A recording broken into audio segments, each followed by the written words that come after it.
اور اس میں تمام علماء کرام مولانا عبدالعزیز سمیت جا کر اپنا مشورہ دے سکتے ہیں، اپنی رائے دے سکتے ہیں، بحث کر سکتے ہیں، اور اس کے بعد اسلامی نظریاتی کونسل کی طرف سے جو تجویز آئے گی وہ پارلیمنٹ میں جائے گی، اور پارلیمنٹ کثرت رائے سے اگر اسے پاس کر دیتا ہے تو وہ حصہ بن جائے گی آئین کا۔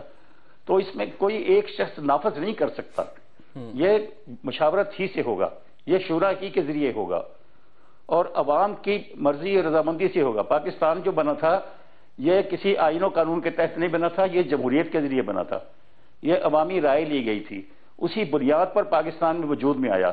تو پاکستان کو جس قوت نے قائم کیا تھا یعنی عوام کی قوت، وہی قوت اس سے نظام کا بھی فیصلہ کر سکتی ہے۔ تو آپ سمجھتے ہیں کہ جو حکومت مذاکرات شروع ہوئے ہیں طالبان کے ساتھ، اب چند روز میں طالبان کی نامزد کردہ کمیٹی بھی وہاں جائے گی اور طالبان سے ملاقات کرے گی، باضابطہ طور پر شرائط سامنے آئیں گی، وہ کہ ہم جانتے ہیں کہ ان کے کیا مطالبات رہے ہیں ماضی میں، تو آپ سمجھتے ہیں کہ یہ اونٹ کسی کروٹ بیٹھ جائے گا، کوئی پازیٹیو سچویشن سامنے آئے گی، یا محض یہ وقت کا ضیاع ہے؟ نہیں دیکھیں جی، یہ تو پھر مولانا صاحب نے ایک اپنا راستہ چن لیا ہے، وہ اس کے ذریعے پھر جیسے چاہیں کریں، وہ پہلے بھی ایک مرتبہ کر چکے ہیں، اب بھی وہی راستہ اختیار کریں گے، تو پھر ظاہر ہے کہ دوسرے بھی اپنا راستہ اختیار کریں گے۔ لیکن جس وفد میں وہ شامل ہوئے ہیں وہ طالبان کا نامزد کردہ ہے، وہ ایک خاص آئین کے تحت، آئین کے مطابق بات کرنے پر آمادہ ہوئے ہیں، انہی کے ساتھ مذاکرات ہو رہے ہیں، مولانا صاحب کے ساتھ مذاکرات ہو ہی نہیں رہے۔ وہ بطور طالبان کے نمائندے کے وہاں یا طالبان کے سفیر کے یا ترجمان کے اس میں آئے ہیں، فیصلہ طالبان کو کرنا ہے، وہ فیصلے کا اختیار ان کے پاس نہیں ہے۔ بالکل فیصلے کا اختیار ان کے پاس نہیں۔ شاہی سید صاحب، جیسے بات ہو رہی تھی کہ ایک طرف خانے وال کا میں نے ذکر کیا، تو مذاکرات بھی جاری، قتل و غارت بھی جاری، تو پھر یہ بات آگے کیسے بڑھے گی؟ یا تو یہ ہو کہ بھائی آپ قتل و غارت بند کر دیں اور کہیں جی مذاکرات کرنے ہیں، معاملہ حل ہو جائے، ٹھیک نہیں ہوگا پھر آگے دیکھیں گے۔ میں یہ سمجھتا ہوں کہ اس میں تو کوئی زیادہ اتنی پیچیدگی نظر نہیں آ رہی۔ جو مولانا صاحب جو بات کر رہا ہے، اگر آئین میں لکھا ہی کہ ہمارے جو قرآن و سنت وہ سپریم ہے، اور ظاہر بات ہے یہ جو آئین 73 میں اس وقت میرے خیال میں شاید مفتی محمود صاحب اور اس وقت نیازی صاحب یا مختلف شاہ احمد نورانی صاحب، یہ سب لوگ شامل تھے، اور وہ آئین بنا ہوا ہے، یہ صرف کسی سیکولر کے لبرل نہیں، پورا پاکستان متفق ہے کہ آئین بنا ہوا ہے، اس میں بھی لکھا بھی ہے۔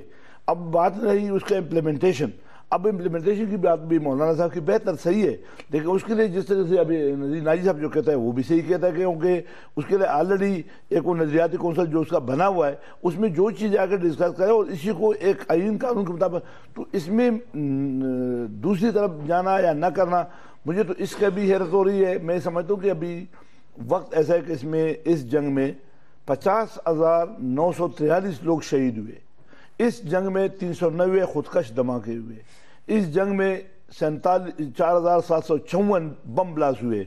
یہ اہم ایشو ہے، یہ ملک کے پاکستان کے مستقبل کا مسئلہ ہے، یہ یہاں پہ 50,000 شہداء کے مسئلہ ہے، ان کے ورثاء کا مسئلہ ہے، یہ مسئلہ ہمارے جو دین مذہب اسلام ہے اس کے تشخص کو بگاڑنے کا جو کوشش ہو رہا ہے یا اس کا مسئلہ ہے، یہ اتنا بہت بڑا ایشو ہے۔ اس میں سے میں یہ سمجھتا ہوں کہ علماء کو بھی اور ساتھ میں سیاستدان، جن لوگوں کا نام انہوں نے دیا تھا طالبان نے، لیکن آپ تو بھرپور حمایت کرتے ہیں نا مذاکرات؟ ہم بالکل 100% مذاکرات کی، یہاں تک کہ اگر سب سے زیادہ نقصان ہوا ہے اس وقت سیاسی بات تو ہمیں نقصان ہوا ہے۔ میاں اتحاد نے بولا کہ میں بیٹے کا خون معاف کرنے کو تیار ہوں، بشیر بلور کی شہادت کو 850 لوگوں کی شہادت کے لیے ہم نے بولا ہم تیار، لیکن آج امن چاہیے، کیونکہ ہمارے خان صاحب نے کہا تھا کہ میرے بچے کو علاج چاہیے، وہ چاہے حکیم کی دوائی ہو چاہے ڈاکٹر کی ہو، ہمیں تو امن چاہیے۔ تو آپ پر امید ہے کہ یہ جو شروع کیا گیا سلسلہ سے امن آ جائے گا؟ دیکھو پر امید تو ہونا چاہیے، اور امید پہ ہی دنیا قائم ہے، لیکن جو تاثر ہے جس طریقے سے اس میں سے آتے ہی کمیٹی میں وہ طالبان یا وہ جہادی جن کے نام پہ لوگوں نے اونٹ لیا، اس پہ اسلام آباد آنے کے لیے تو تیار تھے، اب اس پہ پروینس کی صوبائی حکومت مل گئی، اب وہ کہ نہیں مجھے پرائم منسٹر بناؤ تو میں کروں گا۔ تو میرا کہنے کا مطلب یہ کہ جب تم اس کے نام پہ ووٹ تو لیتے ہو، لیکن جب اس کی بات کرنے آتی ہے تم اس بات کو کے لیے تیار نہیں ہو کہ نہیں میں تو اس کا چیئرمین نہیں ہوں، میں تو ان کا نہیں بولوں گا۔ تو یہ جو تضاد ہے باتوں میں، میں یہ کہتا ہوں، ایک منٹ مجھے دے دو کہ مجھے ایک بریک لینی ہے، میں بریک کے بعد آ کے آپ کو نہیں، بریک بعد میں لے لو۔ امریکہ نے بھی طالبان سے دھوکہ کیا، ٹھیک، افغانستان میں اپنا کام نکلوا کے پھر کو پہاڑوں میں چھوڑ دا، اور اب یہ سیاسی جو لوگ تھے ان لوگوں نے بھی طالبان کو استعمال تو کر رہے، لیکن ان کے مسئلے کے حل کی طرف نہیں جا رہے. ان کے مسئلے کے حل کی طرف نہیں جا رہا ہے. ایک بریک کا وقت ہے، لیکن جب بریک سے واپس آئیں گے تو ہم جو شریعت کے نفاذ کی بات کی گئی مولانا عبدالعزیز کی جانب سے، اور اس پہ ذرا تھوڑا بات کریں گے اور اپنے جو شرکاء گفتگو ہیں ان کی رائے لیں گے کہ آخر یہ جو طالبان کی شریعت ہے کہ کیا اس پورے ملک میں نافذ کی جا سکتی ہے، اور کیا واقعی یہ وہ اسلام ہے جسے ہم سمجھتے ہیں کہ وہ حقیقی اسلام ہے. ہمارے ساتھ رہیے گا.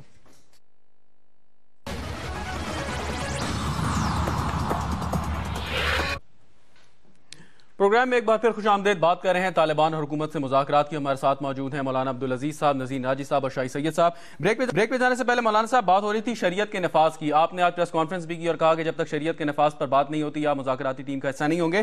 یہ تھوڑا سا ہمیں سمجھائیں کون سی شریعت ہے؟ کیا یہ وہی شریعت ہے کہ جہاں پہ لوگوں کے گلے کاٹے جاتے ہیں، کوڑے مارے جاتے ہیں، خواتین کو ووٹ نہیں ڈالنے دیا جاتا، بچیوں کو اسکولوں کو بم کے دھماکوں سے اڑا دیا جاتا ہے؟ آخر یہ کون سی شریعت ہے جو آپ لوگ جس کی بات کرتے ہیں پورے ملک میں نافذ کرنا چاہتے ہیں؟ دیکھیے، ہم اسی شریعت کی بات کرتے ہیں جو محمد عربی صلی اللہ علیہ وسلم لے کر آئے تھے.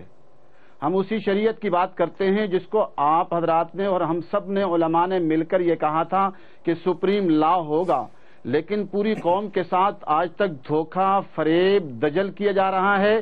بتایا یہ گیا ہے کہ پاکستان کا سپریم لا قرآن و سنت ہوگا، اور لیکن اس کو اس کا حق نہیں دیا جا رہا. ہم یہ کہتے ہیں اس کو اس کا حق دیا جائے. قرآن و سنت کو جب کہا ہے بالادست قانون تو اس کو مانو، اور پھر مقننہ کو یہ لازم ہو کہ ہماری جو مقننہ ہے وہ قرآن و حدیث کو سمجھے. قرآن حدیث کی تعبیر و تشریح تو ہمارے کہتے قومی اسمبلی کرے گی، لیکن ان کو تو قرآن مجید کا اکثر کو ترجمہ نہیں آتا اور حدیث کا ترجمہ نہیں آتا. ان کو بنا دیا قانون جو ہے بنانے والا، اور پھر اس کے بعد آگے چلیں جو قانون نافذ کرنے والے ہیں نہ وہ قرآن کو جانتے ہیں، نہ حدیث کو جانتے ہیں، نہ عربی کو جانتے ہیں، نہ قواعد علم و نحو صرف کو جانتے ہیں، اور کہتے ہیں جی اسلام کی تعبیر و تشریح کون کرے گی؟ مقننہ. وہ یہ جو ہے ہماری جو سینٹ کرے گی، صوبائی اسمبلی اور جو ہے نا قومی اسمبلی کرے گی. اس کو نافذ کرنے والے کیا ہیں؟ مولانا صاحب، نہ کو قرآن و حدیث. مولانا صاحب اگر تھوڑی دیر کے لیے آپ کی بات مان بھی لی جاتی ہے کہ جن لوگوں کو آپ اشارہ کر رہے ہیں ان کو قرآن کی سمجھ نہیں، حدیث کی سمجھ نہیں، اسلام سے بالکل واقف نہیں، میں بھی ایک گناہگار شخص ہوں، آپ یہ بتا دیں کہ جو طالبان جس اسلام کو، جس شریعت کو فالو کر رہے ہیں، جس کو وہ سمجھتے ہیں کہ اسلام کا یہ صحیح چہرہ ہے، کیا وہ درست بات ہے؟ آپ سمجھتے ہیں کہ جو شریعت طالبان فالو کرتے ہیں وہی حقیقت شریعت ہے جو 1400 سال پہلے نبی کریم لے کے آئے؟ دیکھیے، طالبان کی جو ہمارے پاس مطالبہ آیا ہے وہ تو قرآن و سنت کا آیا ہے. وہ تو اس قرآن کا مطالبہ کر رہے ہیں کہ اس کو نافذ کر دیا جائے، اس قرآن کو نافذ کر دی جائے. اگر یہ قرآن نافذ ہوتا اور امریکہ یہ کہتا کہ 9/11 پر کہتا کہ ہمارا ساتھ دو، تو یہ قرآن اس کی اجازت دیتا ہے کافروں کا ساتھ دیا جائے، کافروں کو اڈے دیے جائیں اور کافروں کو اپنی زمین دی جائے، کافروں سے یہاں ان کو گزرنے کی راہ دی جائے. یہ قرآن نافذ ہوتا، قرآن و سنت ہوتا تو پرویز مشرف غلط فیصلہ نہ کرتا، اور جب پرویز مشرف غلط فیصلہ نہ کرتا تو طالبان جنم نہ لیتے. اس لیے غلطی اسی لیے ہے، قرآن و سنت کا نفاذ نہیں ہے. نہیں، میں سمجھا نہیں. آپ کہہ رہے ہیں کہ طالبان کسی غلطی کی پیداوار ہیں؟ میں یہ کہتا ہوں بالکل طالبان پرویز مشرف کی اس غلطی کی پیداوار ہیں کہ اس نے ظالموں کا ساتھ دینے کا فیصلہ کیا، کفار کا. اگر قرآن ہوتا سامنے، حدیث یہ سپریم لا ہوتا، اس پر عمل ہوتا تو یہ فیصلہ نہ ہو سکتا. لیکن اس وقت کی جو ہے حکومت نے یہ کام کیا اور عدلیہ نے بھی کچھ نہ کہا اور یہ سب کچھ چلتا رہا. یقیناً مولانا صاحب آپ جو بات کر رہے ہیں اس میں بہت سارے لوگ مجرم ہیں، اور یقیناً جو آپ نے بات کی اس میں برحال دیکھنے والی بات ہے. نذیر ناجی صاحب، وہی سوال آپ سے کہ جو طالبان جس شریعت کو مانتے ہیں، مولانا صاحب کہہ رہے ہیں کہ جی قرآن و سنت کو جو ہے وہ مکمل طور پہ وہ شریعت نافذ کی جائے، لیکن میرا سوال تھا ان کے ٹیکٹکس پہ، جس قسم کی وہاں پہ کاروائیاں کی جاتی ہیں، جس طریقے سے سبجوگیٹ کر دیا جاتا ہے لوگوں کو. میرا تو نہیں خیال کہ اس کا دور دور تک شریعت سے کوئی تعلق ہے. آپ کیا کہیں گے؟ دیکھیے جی، پہلے تو اپنے موضوع اور اپنے دائرہ اختیار کو دیکھنا چاہیے. مولانا صاحب کو بات کرتے ہوئے جو کچھ وہ فرما رہے ہیں، جو کچھ اعتراضات انہیں ہیں، وہ سب بھی درست ہوں تو جو وہ طریقہ کار بتا رہے ہیں قرآن و سنت کی شریعت نافذ کرنے کا، وہ تو ان کے پاس نہیں ہے. وہ ہمیں نہیں بتا رہے کہ کیسے کیا جائے. ہم جو طریقہ یہاں پر دستیاب ہے، ہمیں تو رائے عامہ پہ فیصلہ ہوتا ہے. مسلمان 99% یہاں مسلمان ہیں، وہ اسلام کے خلاف ووٹ دے ہی نہیں سکتے. اور دوسرا، کوئی ایک شخص جا کے تو یہ فیصلہ نہیں کر سکتا کہ یہ شریعت ہے. مختلف مکاتب فکر ہیں یہاں پر، سب کے اپنی اپنی فقہ ہے، سب کے اپنے اپنے جو ہے قوانین بھی ہیں ان کے اپنے. مطلب جو شیعہ کے ہیں وہ سنی کے نہیں ہیں، بریلوی کے نہیں، پھر آگے مزاروں مسجدیں تو اکٹھی بنا نہیں پاتے، فرقہ وارانہ مسجدیں بنی ہوئی ہیں یہاں پر، کون سا اکٹھا قانون بنائے گا جس کو سب شریعت مانے؟ ہوگا وہ کہ جس کو تمام مسلمان والے علماء. ٹھیک، ناجی صاحب سے کوئی رابطہ ہمارا منقطع ہو گیا ہے. شاہی سید صاحب، آپ نے بات سنی نذیر ناجی صاحب کی کہ بھئی یہاں اختلافات اتنے سارے ہیں کہ آپ مطلب یہ ڈیمانڈ ہی میرے خیال میں ایسی ہے کہ اس پہ اختلافات پہلے پیدا ہو جائیں گے. تو بہتر نہیں ہے کہ آپ پہلے جو کچھ چیزیں ہیں جیسے وائلنس کو ختم کر دینا، تشدد کو ختم کر دینا، اگر کوئی فوجی کارروائی ہے اس کو روک دینا، اس قسم کی پہلے بات کی جائے کہ نہ کہ آپ یہ کہیں کہ اس قسم کی شریعت آپ نافذ کریں. ہو سکتا ہے کہ ایک طبقہ مسلمانوں کا اس کو قبول نہ کرے. دیکھو، جہاں تک 9/11 کی بات کریں تو میں تو بولتا ہوں کہ یہ جو امریکہ کی جولی میں گرنا یا امریکہ کے یہودی کے ساتھ جانا، یہ 1979 ضیاء الحق کا دیا ہوا تحفہ ہے. اس وقت رشیا اور امریکہ کا جنگ تھا اور ہم نے امریکہ کے ساتھ اس وقت سے دیا ہے، ابھی سے نہیں، اس وقت سے دیا.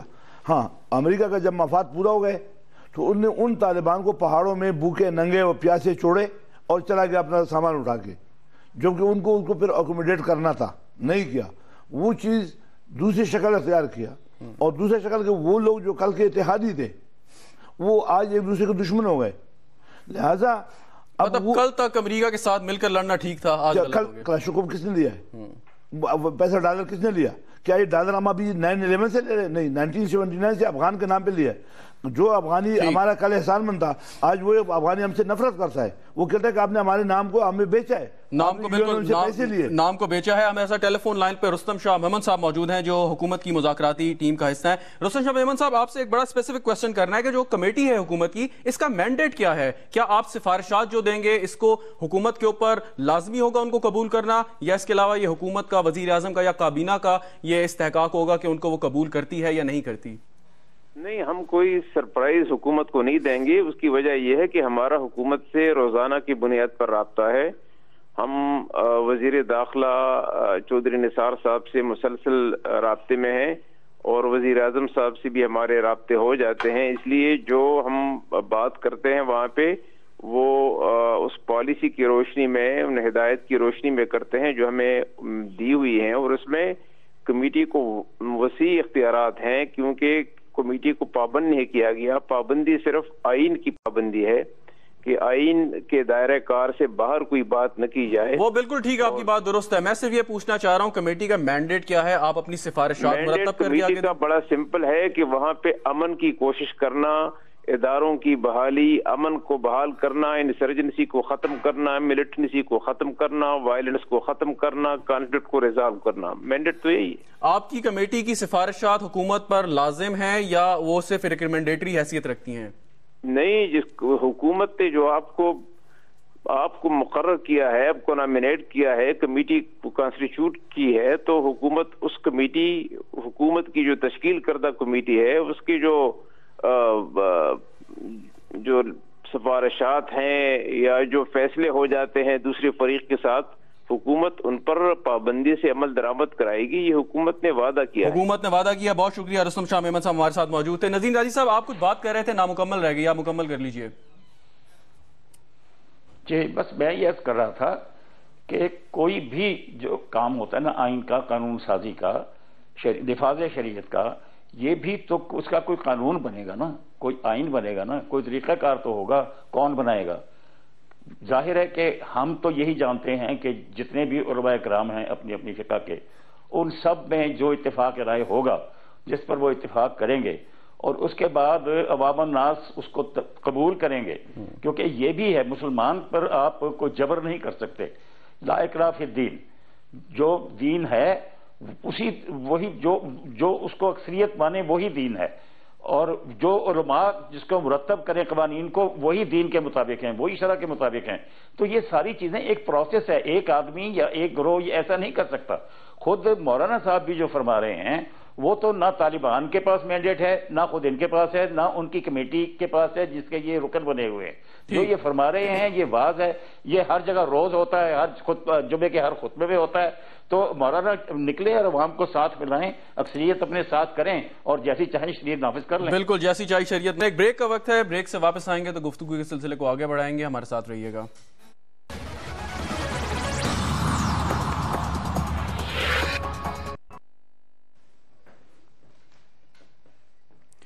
پروگرام میں ایک بار پھر خوش آمدید۔ مولانا عبدالعزیز صاحب، بریک پہ جانے سے پہلے نذیر ناجی صاحب نے بڑی اچھی بات کی کہ بھائی آپ اس تمام تر پروسیس میں، سیاسی عمل میں حصہ کیوں نہیں لیتے؟ اگر آپ نے اپنی مرضی کا اسلام لے کے آنا ہے یا کوئی اور نظام لے کے آنا ہے تو عوام کی تائید حاصل کریں۔ اگر محض چند مٹھی بھر لوگ اگر یہ بات کریں گے کہ اس قسم کی شریعت چاہیے تو وہ تو پھر بات نہیں بنے گی، کیونکہ پاکستان ایک بہت بڑا ملک ہے، اس کا پورا نظام ہے۔ ہو سکتا ہے کچھ لوگ آپ کی بات سمجھ جائیں، مان لیں، لیکن ہو سکتا ہے اکثریت نہ سمجھے۔ تو کیا کوئی سیاسی عمل میں حصہ لینے کا ارادہ تو نہیں ہے طالبان کا؟ دیکھیے بات یہ کہ ایک بات انہوں نے کہی تھی، میں اس کا جواب دے دوں پھر اس کی طرف آتا ہوں۔ انہوں نے کہا اسلام میں جبر نہیں ہے۔ مجھے حیرانگی ہے کہ جبر کیسے نہیں ہے؟ دیکھیے کچھ عام بہت ساری چیزیں ایسی ہوتی ہیں جو اخلاقیات کی ہوتی ہیں، ان میں جبر نہیں ہوتا، لیکن مطلقاً یہ کہنا کہ اسلام میں کون سا مذہب ہے، کون سا دین ہے، کون سا قانون ہے جس پہ جبر نہیں ہوتا۔ ایک آدمی چوری کر رہا ہے، آپ کہتے ہیں جبر نہ کرو۔ ایک آدمی شراب پی رہا ہے، جبر نہ کرو، کیا ہمارے قانون میں ہے؟ ایک آدمی بجلی کا بل نہیں دے رہا، جبر نہ کرو۔ ایک آدمی بچی اٹھا کے لے جا رہا ہے، جبر نہ کرو۔ بھئی کس نے کہا ہے ایسا؟ کیا پاکستانی قانون میں؟ پھر جیلوں میں ساروں کو نکال دو باہر، سارا دن عدالتیں سزائیں کیوں دیتی ہیں؟ سب کو سزائیں دینا بند کر دو، یہ تو جبر ہے نا، بیچاروں پر ساتھ کیوں کر رہے ہو؟ کریں جو کچھ کرنا ہے۔ اسلام ایسا نہیں ہے۔ اسلام اللہ کا عظیم قانون ہے، وحی الہی ہے۔ جہاں اس میں اخلاقیات کا درس ہے وہاں ظالموں، جابروں، ڈاکوؤں، چوروں کے لیے سخت سزائیں ہیں، لیکن ظالموں جابروں کے لیے ہر ایک کے لیے نہیں ہے، شریفوں کے لیے نہیں ہے، وہاں چور کی سزا ہے۔ اچھا مولانا صاحب، آپ نے ظالموں اور جابروں کی بات کی۔ پاکستان میں بہت سارے ایسے لوگ ہیں جو طالبان کو ظالم اور جابر سمجھتے ہیں، کہ جس طریقے سے 50,900 جو تعداد بتا رہے تھے شاہد سید صاحب جن کا قتل کیا، بہت سے معصوم لوگ، مساجد کو نشانہ بنایا گیا، آپ ان کو بھی ظالم اور جابر نہیں کہیں گے؟ نہیں شہزاد میں بات یہ ہے کہ بات سمجھنے والی ہے۔ ناجی صاحب میں آپ کے پاس آتا ہوں، طالبان جی ایک مولانا صاحب سے جواب لے کے ناجی صاحب میں آپ کے پاس آتا ہوں۔ جی مولانا صاحب، دیکھیے بات یہ ہے کہ دیکھیں ہمارے پاس جب کوئی طاقت میں یا حکومت میں ہوتا ہے، وہ کوئی کام کرتا ہے تو اس کو کوئی زیر بحث نہیں لاتا کہ وہ تو طاقت میں، اس کو تو ڈیبیٹ نہیں کرنی۔ ٹھیک۔ جو دوسری طرف پھر ریئیکشن ہوتا ہے، آپ ایک آدمی دوسرے کو تھپڑ مارتا ہے، پھر دوسرا بھی مار دیتا ہے، آپ کہتے ہیں یہ جو پہلے والے نے طاقت والے نے مارا نا، اس پر آپ نے بحث نہیں کرنی کیونکہ یہ طاقت والا ہے۔ ہاں ڈیبیٹ وہ کہ دوسرے نے کیوں مار دی۔ بات یہ ہے کہ پرویز مشرف کے ظالمانہ فیصلوں نے اس ملک کے اندر سارے مسائل پیدا کیے، اور پھر جا کے جو ظلم و ستم جو ہے اس نے جو ہے لال مسجد پر کیا، اور پھر اس کے بعد اس کے ظالمانہ فیصلوں نے امریکہ کو یہاں جگہ دی، اور پھر اس کے بعد جو ہے ایک آپریشن شروع ہوئے اس کے کہنے پر، تو آپ اس کا ریئیکشن ہوگا۔ آپ ایکشن پر تو کہ بات نہیں ہوگی، وہ تو چونکہ وہ جو ریاست ہے، بالکل آپ صحیح کہہ رہے ہیں، ریئیکشن پر بات کریں، ریئیکشن کے ساتھ ایکشن پہ بھی بات ہونی چاہیے۔ اور میرے خیال میں جو آپ نے جنرل مشرف کا نام لیا وہاں جنرل ضیاء الحق کا نام بھی آپ کو یاد رکھنا چاہیے۔ نذیر ناجی صاحب کچھ کہنا چاہ رہے تھے آپ؟ جی میرا خیال ہے میں نے لا اکراہ فی الدین کا ذکر کیا تھا، میں نے یہ کہ نہیں کیا تھا کہ جو حکم ہے وہ ماننا ہے۔ جو حکم کون کو اپنی مرضی سے دے سکتا ہے؟ یہ جو طالبان بے گناہوں کو مار رہے ہیں، کس نے تھپڑ کس کو مارا تھا؟ کس نے چوری کی تھی؟ کس نے جرم کیا تھا؟ ان کو تو بے گناہوں کو مارا جا رہا ہے۔ کیا نفاذ اسلام کے لیے ایسا کرنا، اس کا مطلب ہے آپ جو خوف زدہ کر رہے ہیں لوگوں کو، وہ تو آپ خوف کے ذریعے کہہ رہے ہیں نا کہ آپ کا شریعت یا آپ کا اسلام مجھ کو قبول کریں۔ یہ میں کہہ رہا ہوں لا اکراہ فی الدین ہے۔ باقی آپ نے جو فرمایا وہ تو جرائم پیشہ لوگوں کے لیے ہے، اس کے لیے تو اسلامی قوانین میں بھی سزائیں ہیں، ہمارے قوانین میں بھی سزائیں ہیں، دیگر قوانین میں بھی سزائیں ہیں، ریاستی قوانین میں بھی سزائیں ہیں۔ تو سب کو جرائم پیشہ سمجھ کے آپ یہ نہ تصور کریں، سارے جو عوام الناس ہوتے ہیں وہ جرائم پیشہ نہیں ہوتے، اور ان کے ساتھ جو جبر نہیں ہے وہ عوام کے ساتھ جبر نہیں ہے۔ جب تک کوئی ملزم ثابت نہیں ہوتا، جب کوئی مجرم ثابت نہیں ہوتا، اس کے ساتھ کوئی جبر نہیں کیا جا سکتا۔ مولانا تو بالکل کھلی چھٹی دے رہے ہیں، جو بھی طاقت میں ہو، جو ریاست جس کے اختیار میں ہو، جس کے پاس قوانین ہو، وہ قتل عام کر دے۔ بالکل ٹھیک۔ نذیر ناجی صاحب، شاہد سید صاحب، اس سے پہلے میں مولانا صاحب کے پاس واپس جاؤں، یہ جو آپ نے ہزاروں 50,000 سے زائد لوگ جو معصوم لوگ مارے گئے، جاں بحق ہوئے، شہید اور جاں بحق کی بحث میں ہم نہیں پڑھتے، لیکن ساتھ میں مساجد، امام بارگاہیں، ہمارے ملٹری کے جوان، پولیس سارے، اور مولانا صاحب بھی جیسے انہوں نے ذکر کیا کہ لال مسجد پر بھی جو فوجی آپریشن ہوا وہ سمجھتے ہیں کہ بہت زیادتی تھی۔ تو اب یہ جن لوگوں نے اس میں کیا، چاہے وہ جنرل مشرف ہو، چاہے وہ حکیم اللہ محسود ہو، چاہے وہ کوئی بھی شخص ہو، آپ سمجھتے ہیں کہ ان لوگوں کو کٹہرے میں لایا جائے اور ان لوگوں کا، ہزاروں لوگوں کا جو خون ہے وہ معاف نہ کیا جائے بلکہ اس پہ سزا دی جائے؟ دیکھو، جرم تو کوئی بھی کرے اور کسی بھی وقت کرے، چاہے وہ کتنے بھی آدمی ہو، اس میں جو بھی گرفتار ہو جائے ان کے خلاف کارروائی ہونا چاہیے۔ اب سب کے سب تو اکٹھا نہیں ملیں گے، لیکن جو ملتا ہے ہونا چاہیے، لیکن ایک کے خلاف کر کے اور باقی کو چھوڑنا بھی نہیں چاہیے۔ ایک دوسری بات ہے کہ تھوڑا سا اس کی تاریخ کو اور اس کو یادداشت کو صحیح کرنے کے لیے 1979 میں جب یہ جہاد پہلا شروع ہو رہا تھا تو ٹرائبل میں جنرل فضل کھڑا ہوا ہے اور امریکہ کا نیشنل کونسل کا ایڈوائزر بریزنسکی خود آ کر کے وہ سپیچ کرتا ہے انہی طالبان کو جو پہلے تھے مہاجر تھے پھر جہادی ہو گئے، ان کو سپیچ کر کے بتاتا ہے کہ اللہ آپ کے ساتھ ہے، امریکہ آپ کے ساتھ ہے، آپ جاؤ جہاد کرو اور افغانستان آپ کا ہے۔ تو مجھے یہ بتاؤ کہ اس وقت اس یہودی اور کافر کی بات مان کر کے جہاد شروع ہوا، تو اگر آپ گنا جائے تو وہاں سے پھر آپ نے جو بات کی تھی اور جو مولانا صاحب ان باتوں کو گٹھ جوڑ کر رہے ہیں، بالکل چور کے ہاتھ کاٹنا چاہیے، اسلام میں ہے کاٹنا چاہیے، قاتل کو سزا ہونا چاہیے، لیکن مسجد میں نماز پڑھنے والا، جیسا بھی پشاور میں جو تبلیغی تھے جو کہ وہ کسی سیاست میں حصہ بھی نہیں لیتے، ان بیچاروں کو شہید کرنا، ان لوگوں کو ظالم کہتے ہو نہیں کہتے، وہ ظالم ہے یا نہیں، ان کے خلاف کیا ہوگا؟ اگر تم اسی طریقے سے یہ اسلام لا رہے ہو کہ وہ ڈنڈا ہوگا اور بس صرف قتل و غارت ہوگی، تو اسلام میں تو نہیں ہے۔ ہاں، قاتل، مجرم، ڈاکو، چور، بجلی چور، جو بھی غلط ہے سب کو سزا ہونی چاہیے۔ مولانا صاحب، یہ بریک پہ جانے سے پہلے میں آپ سے یہی سوال کرتا ہوں کہ 390 سے زیادہ خوشکش دھماکے، 4000 ویسے دھماکے، مسجدیں، امام بارگاہیں، سیکیورٹی، بازار، سارا کچھ اب ایک تباہی کی زد میں تھا۔ 50,000 سے زائد لوگ جو ہیں وہ اس لقمہ اجل بنے۔ تو آپ سمجھتے ہیں چلیں باقی بات تو ٹھیک ہے، اگر فوج کے خلاف آپ کر رہے ہیں کہ ٹھیک ہے فوج نے کارروائی کی، ایکشن ری ایکشن کی جو آپ نے بات کی، جو لوگ نماز پڑھنے جا رہے ہیں، اللہ کو یاد کرنے جا رہے ہیں، ان کو مارنا کون سا اسلام ہے؟ دیکھیے، پاکستان میں بہت سارے عناصر شامل ہو چکے ہیں، لیکن ہمیں تو حل سوچنا ہے نا۔ حل کیا ہے؟ میں تو بات کرتا ہوں حل کی۔ میرے ساتھ بھی ظلم ہوا، میں کہتا ہوں میں سب کو معاف کرتا ہوں، ہم سب ایک دوسرے کو معاف کریں، حل کی طرف آئیں۔ حل قرآن و سنت کا قانون ہے، قرآن و سنت کو نافذ کیجئے۔ کوئی دھماکہ کرے 15 دن کے اندر اس کا سر قلم ہونا چاہیے، کوئی خودکش حملہ کرے 15 دن کے اندر اس کا سر قلم ہونا چاہیے، کوئی ظلم کرے، قتل کرے 15 دن کے اندر، 20 دن کے اندر۔ یہاں تو 15 سال فیصلے ہی نہیں ہوتے، یہاں تو ہزاروں چوریاں، ہزاروں ڈکیتیاں، ہزاروں قتل، ہزاروں دھماکے، بلیک ہول بنا دیا ہے اس انگریز کے قانون نے۔ 15 سال عدالتوں میں لوگ دھکے کھاتے ہیں، کوئی فیصلہ نہیں ہوتا۔ یہ بلیک ہول ہے، جنگل کا قانون پاکستان بنا ہوا ہے۔ اسی لیے تو میں کہتا ہوں اس قرآن کو نافذ کرو، اس کے حدود نافذ کرو، اس کے قوانین نافذ کرو۔ جو بھی کرتا ہے، میں کہتا ہوں چاہے طالبان کرتے ہیں یا دوسرے کرتے ہیں، قرآن کے فیصلے کے مطابق ان کا سر قلم کر دی جائے، مسئلہ حل ہو جائے گا۔ بالکل ٹھیک، قرآن کے حکم کے مطابق سر قلم کر دیا جائے تو مسئلہ حل ہو جائے گا، مولانا عبدالعزیز کا یہ کہنا ہے۔ ایک بریک کا وقت ہے، بریک لیتے ہیں، بریک کے بعد حاضر ہوں گے، ہمارے ساتھ رہیے گا۔ پروگرام میں ایک بار پھر خوش آمدید، بات کر رہے ہیں حکومت طالبان مذاکرات کی۔ ہمارے ساتھ موجود ہیں شاہد سید صاحب، نذیر ناجی صاحب اور مولانا عبدالعزیز صاحب۔ شاہد سید صاحب، اب بات یہ ہو رہی تھی کہ مذاکرات ہو تو رہے ہیں، لیکن جو مذاکراتی ٹیم میں حکومت کی، خاص طور پہ طالبان کا میں ذکر نہیں کروں گا کیونکہ ایک ان کا اپنا وہ ہے کہ حکومت سے ہم سوال جواب کر سکتے ہیں، ان کی ٹیم میں اکثر یہ تنقید سامنے آ رہی ہے کہ کوئی الیکٹڈ منتخب نمائندے شامل نہیں ہیں۔ جو لوگ ہیں ان کے حوالے سے لوگوں کو تحفظات بھی ہیں، ان کے ماضی کے حوالے سے بھی، لیکن آپ سمجھتے ہیں کہ یہاں پر بڑے قد آور سیاسی رہنماؤں کو اس کمیٹی میں ہونا چاہیے تھا تاکہ ان کے پاس مینڈیٹ بھی ہوتا، ہو سکتا ہے کوئی عسکری قیادت کا نمائندہ بھی آپ اس میں رکھ لیتے۔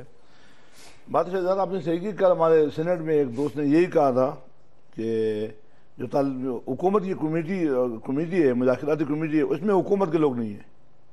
عرفان صدیقی ابھی بنا ہے، وہ میڈیا کا بندہ ہے اور اس کو حکومت ہی نہیں، اور جو طالبان کی کمیٹی ہے اس میں طالبان نہیں ہے۔ کمال تو یہ ہے کہ حکومت میں حکومت کے لوگ نہیں اور طالبان نہیں، لیکن ایک چیز ہم بولتے ہیں کہ یہ اس چیز کو بہتر ہے کہ نیگوسیشن پہ لے جائے، بات کرے۔ بڑی بربادی تو وہاں سے سٹارٹ ہوئی کہ کمیٹی میں سب سے پہلے رستم شاہ جس سے آپ نے ابھی بات کی، اس سے پوچھا گیا کہ بھئی آپ اس نے بولا مجھے پتہ نہیں ہے، پھر جب اس سے پوچھا کہ وہ پی ٹی آئی پہ کلیم کہ بھی ہمارا بندہ ہے، جب اس سے پوچھا بولا نہیں میں پی ٹی آئی کا نہیں ہوں.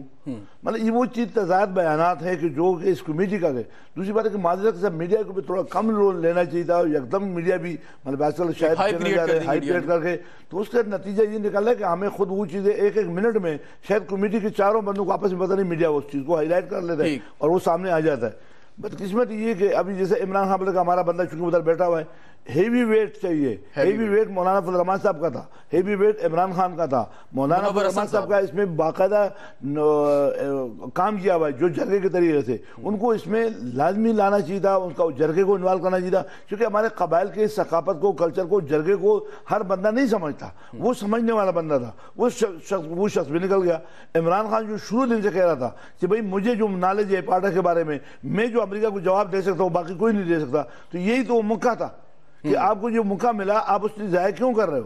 بالکل ٹھیک. نذیر ناجی صاحب، یہ بڑا انٹرسٹنگ سوال ہے کہ جو کمیٹی کی تشکیل ہے، جو کمپوزیشن ہے، بہت قابل لوگ ہیں، ان کی قابلیت پہ کوئی شک نہیں ہے، لیکن کیا بہتر نہیں ہوتا کہ منتخب نمائندے ہوتے، قداور شخصیت ہوتی، مولانا فضل الرحمان صاحب کی جیسے بات کریں، شاہی سید صاحب، ان کو شامل کیا جاتا، ہو سکتا ہے ایک فوج کے بھی کسی نمائندے کو شامل کر لیتے تاکہ کوئی مثبت اور کوئی فوری طور پر کوئی نتیجہ سامنے آتا. دیکھیے جی، جو لوگ واقف ہیں یہ بزنس آف اسٹیٹ سے یا حکومتوں کے درمیان رابطوں سے یا مختلف سماجی یا سیاسی گروہوں اور حکومتوں کے درمیان بات چیت سے، اس کا ایک طریقہ کار ہوتا ہے. یہ جو ہیں یہ صرف اس کو دونوں فریقوں کی جو ہے وہ رائے، دونوں فریقوں کے مطالبات، اس پر ایک جائزہ، یہ ایک طرح کی جائزہ کمیٹیاں ہیں بیسیکلی. تو یہ دونوں فریقوں کا موقف جو ہے اس کو آرٹیکولیٹ کر کے اب دونوں فریقوں کے سامنے رکھیں گے. اس کے بعد ان کے باضابطہ نمائندے ہوں گے جو آ کے پورا مسودہ تیار کریں گے معاہدے کا، اس پر ڈسکشن ہوگی. تو یہ مراحل ہوتے ہیں، یہ پہلا مرحلہ ہے جس پر یہ انتہا پہ پہنچ گئے ہیں. جیسے یوں لگ رہا ہے کہ یہ یوں لگ رہا ہے کہ جیسے یہ آئین سازی کے لیے آئے ہیں. بالکل یوں لگ رہا ہے آئین سازی کے لیے. مولانا عبدالعزیز صاحب، یہ جو بات کی ہے نذیر ناجی صاحب نے کہ ابھی تو یہ شروع ہے، آغاز ہے، پتہ نہیں کتنے مراحل آنا باقی ہیں، اور ابھی آپ بھی رابطہ کار ہیں، آپ طالبان یقیناً نہیں ہیں، آپ کا تعلق طالبان سے نہیں ہے، لیکن آپ ایک پل کی حیثیت کا کام کر رہے ہیں. اسی طریقے سے جو حکومت کی نامزد کردہ کمیٹی ہے وہ بھی ایک برج کا کام کر رہی ہے، پل کا کام کر رہی ہے. تو ابھی آپ لوگ بیٹھیں گے، سفارشات بنائیں گے، دونوں فریقین کو دیں گے، اس کے بعد وہ مناسب سمجھیں گے تو آپس میں ڈائریکٹ رابطہ بھی ہو سکتا ہے یا دوبارہ آپ کے ذریعے رابطہ ہو سکتا ہے. تو آپ تو میرے خیال میں تھوڑا سا آگے چلے گئے، تھوڑا یہ مناسب نہیں رہا میرے خیال میں. آگے نہیں چلا گیا، میں تو حیران ہوں. مجھے حیرانگی کی میری انتہا ہے کہ ایک طرف ہم کہتے ہیں پاکستان کا دستور قرآن و سنت، پاکستان میں اسلامی نظام، لیکن جب کو کہتا ہے جی اسلامی نظام پر عمل کرو، اسلامی نظام کچھ دکھاؤ، ارے یہ کیا بات ہوئی، اسلامی نظام کہاں سے آ گیا، اس ملک میں اسلامی نظام کہاں سے آئے گا؟ یعنی ہم تضادات کا شکار ہیں. ایک طرف ہماری رٹ نہیں ختم ہوتی، اسلامی نظام، پاکستان اسلامی ملک، ہمارا آئین اسلامی، قانون اسلامی، جب کوئی کہتا ہے اس میں عمل دکھاؤ، کہتے ہیں یہ ہم شتر مرغ بنے ہوئے. کوئی کہتا ہے جی اس میں دکھاؤ، اسلام میں تو، قرآن میں تو چوری کی سزا ہے، کہتے نہیں وہ تو نہیں ہے. اچھا جی اس میں تو ڈاکو کی سزا، نہیں وہ بھی نہیں ہے. اس میں تو جو سود حرام ہے، نہیں وہ بھی نہیں ہے. اب بات یہ ہے، مذاق نہ کریں، پوری قوم کو ساتھ جو ہے نا 65 سال ہو گئے ہیں. اب یہ کہتے ہیں یہ بندوق کی زور، 55 سال پہلے تو 55 سال تو بندوق کی زور نہیں تھی، آپ نافذ کر لیتے. قومی اسمبلی کے کتنے ممبران آئے، کتنے آئے، اس کو نافذ کرنے نہیں دیا گیا، آنے بہانوں سے روکا گیا. جب آپ قرآن و سنت کو روکیں گے، اس ملک میں فحاشی ہوگی، اس میں عریانی ہوگی، اس میں چوری ہوگی، اس میں ڈاکے ہوں گے، اس میں قتل عام ہوگا، آخر لوگ بندوق اٹھائیں گے. میں نہیں کہہ رہا بندوق اٹھائیں، میں نے تو معاف کر دیا. میں تو کہتا ہوں معاف کریں پرویز مشرف کو، میں نے تمام کرداروں کو معاف کر دیا. میں کہتا ہوں ہم گلے لگاتے ہیں، قرآن و سنت، ایک ہاتھ میں قرآن ایک سنت لیتے ہیں، ہم سب گلے ملتے ہیں. بالکل آپ نے گلے ملتے ہیں، آپ نے تمام کرداروں، جی قرآن و سنت کو کی بات کی آپ نے، اور یقیناً آپ نے معاف کر دیا. اور میرے خیال میں جو فتویٰ آپ نے دیا تھا کہ جو فوجی قبائلی علاقوں میں لڑ رہے ہیں اور وہ شہید ہو جاتے ہیں، ان کی نماز جنازہ جائز نہیں ہے، میرے خیال میں اس فتوے سے بھی آپ واپس ہو جائیں. میرے خیال میں جب آپ نے اتنے سارے لوگوں کو معاف کر دیا تو انہیں بھی معاف کر دیں. جی کیا کہا، مجھ سے پوچھ رہے سوال؟ جی میں آپ سے پوچھ رہا ہوں مولانا صاحب. کیا میں نے یہ پوچھا کہ آپ نے ایک فتویٰ دیا تھا، آپ نے کہا تمام لوگوں کو معاف کر دیا، اور جو فوجی قبائلی علاقوں میں شہید ہوئے، آپ نے ایک فتویٰ دیا تھا کہ ان کی نماز جنازہ تک جائز نہیں ہے. میرے خیال میں اب ان لوگوں کو بھی آپ معاف کر دیں جہاں کہ آپ نے باقی کو معاف کیا. بات یہ ہے وہ فتویٰ، دیکھیے میں نے فتویٰ وہ میں نے نہیں دیا تھا، فتویٰ دیا تھا دارالافتاء نے، اور دارالفتہ جو ہوتا ہے وہ کسی کا وہ قرآن و سنت کا پابند ہوتا ہے. کوئی بھی دارالفتہ پورے ملک میں ہے وہ قرآن و سنت کے پابند ہیں، نہ کہ ادارے کے سربراہ کے پابند ہوتے ہیں. اس کو لکھنے والا اور پھر اس پہ 400-500 علماء نے دستخط کیے تو وہ میرا نہیں تھا، وہ تو دارالفتہ سے جاری ہوا تھا. ایسے ہی ہے جیسے کہ اگر عدلیہ کوئی فیصلہ کرتی ہے وہ نواز شریف کا تو نہیں ہوتا، لیکن وہ اس کے ماتحت ضرور ہوتا ہے. تو وہ تو قرآن و سنت کی روشنی میں وہ فتویٰ جو آیا تھا وہ تو دارالفتہ نے بالکل دارالفتہ نے دیا تھا اس کے بعد میں. لیکن یہ کہ آپ کی زبان سے ہم نے سنا جو لال مسجد کے پلیٹ فارم سے. نذیر ناجی صاحب جب بات کر رہے ہیں کہ جی پچھلے 55-65 سال میں شریعت نافذ نہیں ہو پائی، اس کی وجہ سے ساری گڑبڑ ہوئی، پرویز مشرف نے غلطی کر دی، طالبان پیدا ہو گیا، اس سے پہلے ضیاء الحق کا مولانا صاحب نے نام لے لیا، ان کو میں نے یاد کرا دیا. لیکن آپ سمجھتے ہیں کہ ایک بات تو ٹھیک ہے کہ بہت ساری چیزیں، بہت ساری خرابیاں جو منتخب حکومتیں یا فوجی حکومتیں ٹھیک کر سکتی تھیں انہوں نے نہیں کی، اور اب وہ کہتے ہیں کہ اگر اس کی نہ ہونے کی بنا پر کچھ لوگوں نے بندوق اٹھا لیا تو یہ ایک رد عمل ہے، ایک ری ایکشن ہے. آپ اگری کریں گے؟ دیکھیں جی، کسی بھی ملک میں جو اسلامی اس میں جو ہسٹری ہے وہ بھی یہی ہے کہ وہ جا کے یا تو کہتے تھے کہ مذہب کو اسلام قبول کر لو، یا کہتے تھے جزیہ دو، یا کہتے تھے آ کے لڑو، یا آپ پاکستان پہ قبضہ کر لیں اور جو آئین چاہیں نافذ کر لیں. ابھی تک یہاں پر عوام کی حکومت چل رہی ہے. عابر جو آتے ہیں ان کے خلاف عوام ہمیشہ لڑے ہیں اور ہمیشہ ان کا مقابلہ کیا ہے، جبر سہا ہے، ظلم سہا ہے. لیکن جو عوام کے منتخب لوگ آئے ہیں ان کا اختیار ہوتا ہے. یہ ہے یہاں پر ایک نافذ طریقہ. دوسرا طریقہ یہ ہے کہ آپ آئیں، اس حکومت کو شکست دیں، اقتدار پہ قبضہ کریں اور شریعت نافذ کر دیں. تیسرا کوئی طریقہ ہے تو بتا دیجئے. جی مولانا صاحب کوئی تیسرا طریقہ ہے اس کے علاوہ؟ بات یہ ہے، یہ کہتے ہیں عوام کی حکومت ہے، عوام تو مر رہی ہے. عوام تو بیچاری اس کو پتہ نہیں چلتا ہم کیا کریں. جس کو دیتے ہیں وہی آ کے لوٹتا ہے، وہی ایکشن کرتا ہے، وہی پورا لوٹ رہے ہیں. یہاں کوئی عوام کی حکومت نہیں ہے یا پیسوں کی حکومت ہے. عوام ہوتی تو ایک قومی اسمبلی کے ممبر کو وہ جو ہے وہ 8-8 کروڑ خرچ نہ کرتا. لیکن مولانا صاحب عوام تمام تر خرابیوں کے باوجود، تمام تر کرپشن کے باوجود، تمام تر برائیوں کے باوجود عوام انہی لوگوں کو تو ووٹ دیتی ہے. شاہی سید صاحب بیٹھتے ہیں، ان کی پارٹی ہے، باقی پارٹیاں، عوام وہ کہاں جائے؟ تو مناسب ہے نا کہ آپ سیاسی پارٹی بنا لیں، طالبان کو کہیں وہ شامل ہو جائیں اور پھر عوام کا ووٹ حاصل کریں، چینج کر دیں سارے نظام کو. دیکھیں بات یہ ہے کہ میری عرض سنیں، اندھیرا کیسے چھٹے گا؟ آپ کہتے ہیں اندھیرا مرد آباد، اندھیرا مرد آباد. بھائی آپ روشنی کریں گے تو اندھیرا چھٹے گا نا. آج پورے ملک میں اندھیرا ہے، کوئی سجھائی نہیں دے رہا، ہر طرف ہر کوئی پریشان ہے. اندھیرا چھٹے گا. سورج سے زیادہ روشن قرآن و سنت کے ذریعے. خدا کے لیے اس کو تو متنازع نہ بنائیے نا. بالکل آپ نے بالکل بہت اچھی بات کی کہ قرآن اور سنت کو بالکل متنازع نہیں بنانا چاہیے. بحیثیت مسلمان ہم ایسا سوچ بھی نہیں سکتے. شاہی سید صاحب آخری کامنٹ آپ سے لینا چاہوں گا. میں یہ سمجھتا ہوں کہ اس وقت علماء حق کو چاہیے کہ وہ اٹھے اور وہ بھی فتوے جاری کرے، جس طرح سے مفتی اعظم نے فتویٰ جاری کیا. 10 سال بعد کیا، مگر دیر ہے درست ہے کہ جو خودکش ہے وہ جہنم جانے کی جلدی کر رہا ہے. جب تک علماء حق نہیں اٹھیں گے اور اس سے کلیئر چیزیں نہیں بتائیں گے تو میں سمجھتا ہوں کہ عوام بھی تذبذب ہے، فوج بھی تباہی میں، اور علماء بھی تکلیف میں. اور میں تو بولتا ہوں کہ یہ جو طالبان ہے ان کو 2 مرتبہ مس یوز کیا. ایک مرتبہ امریکہ نے اور ایک دوسری مرتبہ سیاسی پارٹیوں نے. ان سے ابھی الیکشن سے پہلے کہہ رہا ہے کہ 4 پارٹی الیکشن کرے، 3 نہ کرے. وہ 3 پارٹی باہر ہو گئی، وہ 4 پارٹیوں کی حکومت آئی. اب بھی اگر ان کو یہ لوگ اسلامی نظام نہ دے تو پھر کب دیں گے؟ ہم تو چاہتے ہیں، مجھے تو کوئی اسلامی نظام میں کوئی تکلیف نہیں ہے. میں روزہ بھی رکھتا ہوں اور میں 5 وقت نماز بھی پڑھتا ہوں. مجھے خالی داڑھی چھوڑنی ہے، بسم اللہ، کل سے وہ بھی شروع کرتا ہوں. آ جائے نفاذی شریعت دے، میں تیار ہوں گا. میں چوری کروں گا میرا ہاتھ کاٹے، اگر میں ٹیکس شروع کروں تو مجھے جیل میں ڈالے، میں تو تیار ہوں. باقی اگر کوئی تیار ہے تو بسم اللہ کرا جائے. جی مولانا صاحب، شاہی سید صاحب تو تیار ہیں. نذیر صاحب کیا آپ بھی تیار ہیں؟ ہم تو بھائی پیدائشی مسلمان ہیں، ہم تیار کے پاکستان، میرے بزرگوں نے پاکستان بنایا ہے، اس میں حصہ لیا ہے، تحریک پاکستان میں حصہ لیا ہے. اگر میں کہہ سکتا ہوں تو یہ کہہ سکتا ہوں کہ تحریک پاکستان میں علماء کی اکثریت نے حصہ نہیں لیا تھا، وہ اس کے خلاف تھی. بالکل علماء کی اکثریت نے حصہ نہیں لیا تھا. بہت پرانی بات آپ نے کر دی، لیکن ایک ایسی حقیقت ہے جس کو جھٹلایا نہیں جا سکتا. بہرحال بہت بہت شکریہ مولانا عبدالعزیز صاحب، آپ نے اپنا قیمتی وقت نکالا. نذیر ناجی صاحب آپ تشریف لائے. شاہی سید صاحب بہت شکریہ پروگرام میں آنے کا. وہ آپ نے سنی، اختلافات موجود ہیں لیکن مذاکراتی عمل شروع ہو چکا ہے، اگرچہ اس میں کچھ ٹائم بھی لگے گا، کچھ وقت لگے گا. اور اس کے ساتھ ساتھ جیسے ناجی صاحب نے کہا کہ یہ ٹیم ہے جو سفارشات مرتب کرے گی اور اس کے بعد ہو سکتا ہے کہ کوئی ڈائریکٹ رابطہ بھی ہو جائے حکومت اور طالبان کے مابین، یا یہی کمیٹیاں جو دونوں ہیں آگے بڑھ کے اپنا کام جاری رکھیں؟ بہرحال ایک مذاکرات کی کوشش کی جا رہی ہے، اس کو ایک موقع ضرور ملنا چاہیے تاکہ کم از کم یہ کوئی شکوہ یا گلہ نہ آئے کہ کوشش کی جا رہی تھی اور اس کو سبوتاج کر دیا گیا۔ اس کے ساتھ ہی شہزاد رضا کو اجازت دیجیے، دیکھتے رہیے کیپٹل ٹی وی۔